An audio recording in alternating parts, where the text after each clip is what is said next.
बिस्मिल्लाहिर्रहमानिर्रहीम, अस्सलाम वालेकुम। मैं करामत मुगल और मेरे साथ हैं ईसा नकवी। नकवी साहब की माली तौर पे मजबूत हो रहा है। उसके बाद अमेरिका ने एज एन आफ्टर थॉट क्या न्यू नॉर्मल इस्टेब्लिश करने की कोशिश की कि वो मेमोरेंडम ऑफ अंडरस्टैंडिंग जो ईरान के साथ रीच हुआ था कि जिसमें आबना हुर्मुज़ की चाबी प्रैक्टिकली ईरान के हाथ दे दी गई थी, उसकी कुछ आर्टिकल्स की खिलाफ वर्जी की जाती है। आर्टिकल नंबर 1 के तमाम फ्रंट्स के ऊपर, महाजों के ऊपर जंगबंदी होगी, वो नहीं होती। यानी लबनान के ऊपर हमले जारी रहते हैं और लबनान के कुछ देहातों पे कब्जा कर लिया जाता है इसराइल की तरफ से और वहां से विड्रॉल से वो इनकार कर देते हैं और लेबनीज गवर्नमेंट एक फ्रेमवर्क के तहत उसको एक्सेप्ट भी कर लेती है। हिजबुल्ला उसके ऊपर ऑब्जेक्ट करती है, नंबर 1। दूसरी खिलाफ वर्जी होती है कि ये बात तय हुई थी कि इन 60 दिनों के दौरान जब तक मामला तय नहीं पाते, ईरान के खिलाफ कोई भी प्रेशर टैक्टिक्स इस्तेमाल नहीं किए जाएंगे, बाजू नहीं मुड़ाया जाएगा, धमकियां नहीं दी जाएंगी, मिलिट्री बिल्डअप नहीं किया जाएगा अपनी एडिशनल शराइत मनवाने के लिए। राइट। तो वो जो धमकियों का तबादला है वो सैयद अली खामनाई के जो जनाजा है, तशीए जनाजा, उसकी तकरीबात के आगाज़ के साथ ही शुरू हो जाता है, जिसके ऊपर ईरान रिएक्ट करता है। लेकिन जो सबसे बड़ा मसला बना है, मैं खुशियों वाले मामले पर आता हूँ जो मातम में तब्दील हो गई हैं। अबू धाबी में जो जश्न चल रहा था वो जश्न अब मांद पड़ गया।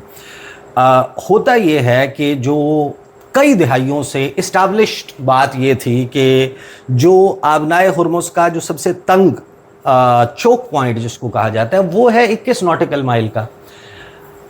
जो UN convention on the laws of seas है, यूएन क्लॉज, वो ये कहता है कि 12 नॉटिकल माइल आपकी सरहद है, आबी सरहद आपकी है। उसमें चिड़िया यानी कि किसी और मुल्क की है, उसने पर मारना है तो आपसे इजाज़त लेनी, सही, वरना उस चिड़िया को शूट डाउन वो मुल्क कर सकता है।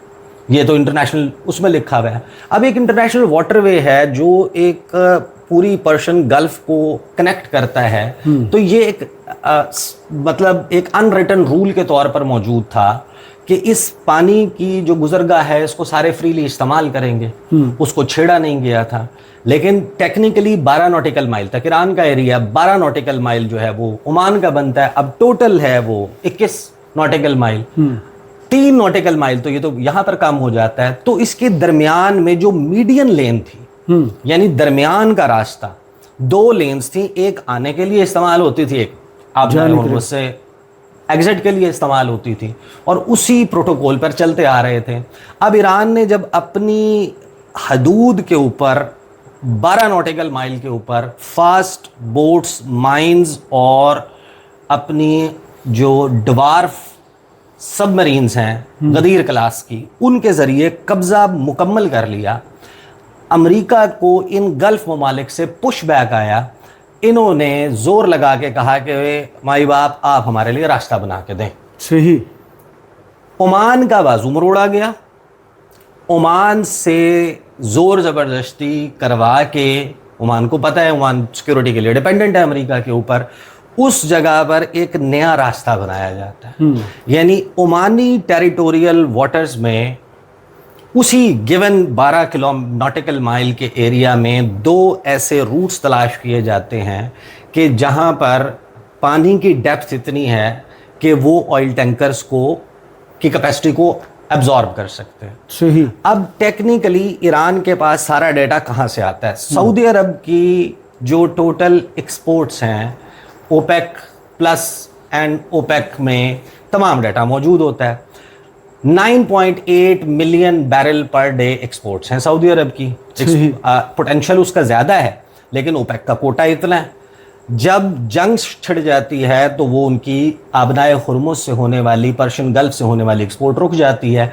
वो तमाम के तमाम अपनी पाइपलाइन के ऊपर डिपेंडेंट हो जाते हैं, जिसकी टोटल कैपेसिटी है 7 मिलियन बैरल की। उसमें से 2 मिलियन बैरल डोमेस्टिक यूज़ के लिए इस्तेमाल होता है, 5 मिलियन बैरल जो है वो बहिरा अहमर के जरिए इंटरनेशनल मार्केट में एक्सपोर्ट होता है। बाकी जो 4.8 मिलियन बैरल है उसने गुजरना है तो गुजरना है आबनाए हुर्मुज़ से। राइट।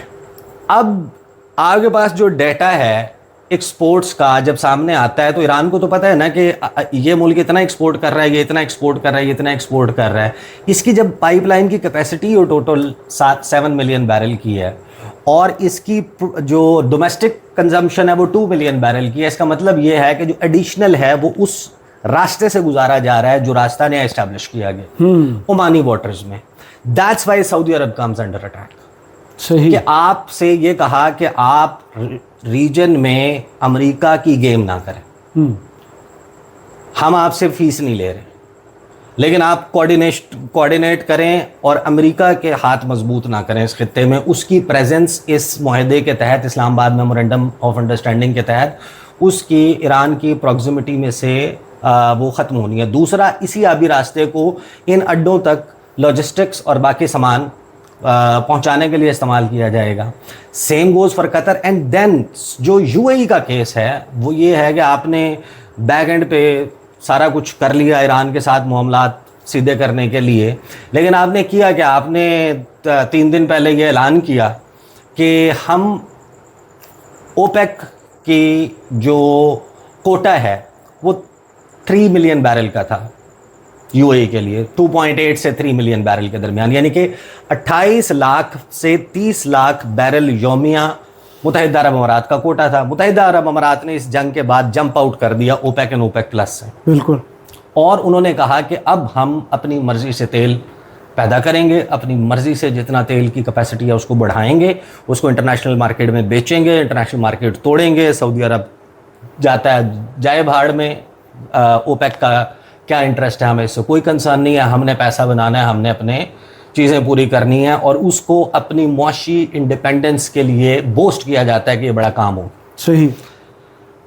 अब उनकी कैपेसिटी है टोटल 4.4 मिलियन बैरल की, जिसको 2028 तक उन्होंने इंक्रीज करने का वादा किया है कि हम उसको लेके जाएंगे 5 मिलियन बैरल पे। लेकिन इस तमाम वक्त के दौरान मुत्तहिदा अरब अमारात ये फिगर जारी करता है कि हम 4 मिलियन बैरल की कैपेसिटी पे पहुंच गए और हम प्रोड्यूस कर। सही। अब जब यूएई 4 मिलियन बैरल प्रोड्यूस कर रहा है पर डे, 40 लाख बैरल तेल प्रोड्यूस कर रहा है, तो उसको कहीं रखा तो जा नहीं सकता। यानी अगर आप प्रोड्यूस कर रहे हैं, आप डाटा ऑफिशियली जारी कर रहे हैं और आप जश्न मना रहे हैं कि देखें हमने तो जनाब गुलामी की जंजीरें तोड़ दी, हम तो ओपेक के गुलाम ही नहीं है, हम तो सऊदी अरब की शाही से बाहर निकल आए हैं, हम तो अपनी मर्जी से तेल बना रहे हैं और अब हम तो पैसा कमा रहे हैं। आपकी जो अबू धाबी फुजेरा पाइपलाइन है उसकी टोटल कैपेसिटी है 18 लाख बैरल योमिया। अच्छा। इसका मतलब यह है कि जो उसके ऊपर का सरप्लस 22 लाख बैरल योमिया है, वो आप उसमें से कितना ईरान के साथ कोऑर्डिनेट करके मीडियन लाइन से गुजार रहे हैं, ईरान के पास डाटा मौजूद है। इसका मतलब यह है कि आप चोरी छुपे उस लेन को इस्टेब्लिश कर रहे हैं कि जहां पर आप उसको बाईपास कर रहे हैं। सही। इस वजह से जो अटैक हुआ है, जो उसकी 2 तौजीहात हैं। एक ये है कि वो बराह रास्त मुत्तहिदा अरब अमारात पे हमला था। एक इसके ऊपर एंगल आया है, अभी इसने प्रोब होना है कि वो क्रूज मिसाइल थे जो दरअसल ओमान की तरफ फायर किए गए थे। ओमान में अमरीकी इंटरेस्ट या अमरीकी अड्डों की तरफ फायर किए गए थे और UAE mistook them as an attack on them, क्योंकि दरमियान में उनकी टेरिटरी आती है और उन्होंने उनको नॉक डाउन किया। उनका क्लेम यह है कि हमने अपनी सरहदात के करीब आने से पहले उनको काउंटर कर लिया है। निज़ाम तो उनके पास इसराइली मौजूद है कि हमने उसको अपने पास आने से पहले फॉइल कर दिया। लेकिन होता क्या है कि वो जो जश्न मनाया जा रहा था कि हम 4 मिलियन बैरल हिट कर गए हैं, वहाँ पर सफ़े मातम बिछ जाती है, क्योंकि आपने बेसिकली ये पूरी दुनिया को तासुर दे दिया था कि हमारे यहाँ चीज़ें नॉर्मलाइज हो गई हैं। यूके ने मुत्तहिदा अरब अमारात के लिए अपनी ट्रैवल एडवाइजरी को रिवाइज कर लिया था, अपने लोगों को जाने का अलाउ कर दिया था। आपने देखा रिसेंटली लोगों ने ट्रैवल भी करना शुरू किया। कुछ इन्वेस्टमेंट की वापसी होना शुरू हो चुकी थी, कुछ टूरिज्म की वापसी होना शुरू हो चुकी थी, कुछ आपकी 4 मिलियन बैरल के ऊपर नारा लगाने से पता चला। दूसरा, ईरान को कलक इस सारे मामले में कि इन सब ने मिल के अमेरिका को प्रेशराइज करके ये करवाया है और उसके ज़रिए जो हमारी जो सैंक्शंस हैं वो लौट आई हैं और हमारा 4 करोड़ 30 लाख बैरल जो है, यानी मतलब कुछ 4-5 अरब डॉलर का तेल जो है वो इस वक्त इंटरनेशनल वाटर्स में दोबारा सैंक्शन हो गया वहाँ पहुँचने के बाद। तो हमें जो हर्ट किया है इन सब ममालिक ने, जब ये तय हो गया था कि हम एक दूसरे के साथ कोऑपरेट करेंगे, हम एक रीजनल सिक्योरिटी आर्किटेक्ट या उसकी तरफ बढ़ रहे थे और हम उसको बेहतर करने की कोशिश कर रहे थे, तो उस दौरान ये सारी गेम क्या हुई, उस उसकी वजह से ये जो खिचड़ी है, मेरा ख्याल है, आई होप के तकरीबन कुछ चीज़ें जो समझ आ हैं, गई। कुछ ना कुछ चीज़ें गिरे खुली होंगी ओमान वाले मामले के ऊपर अभी चीज़ें, क्योंकि सही। For that you have to dig deep down into के 30 की दिहाई में क्या हुआ था, सही 50 की दिहाई में क्या हुआ था, ऑनवर्ड क्या हुआ था। तो आज फिर आपको पता चलता है कि ईरान की जो जंग है इस वक्त बेसिकली वो अरब ममालिक की आज़ादी की जंग है।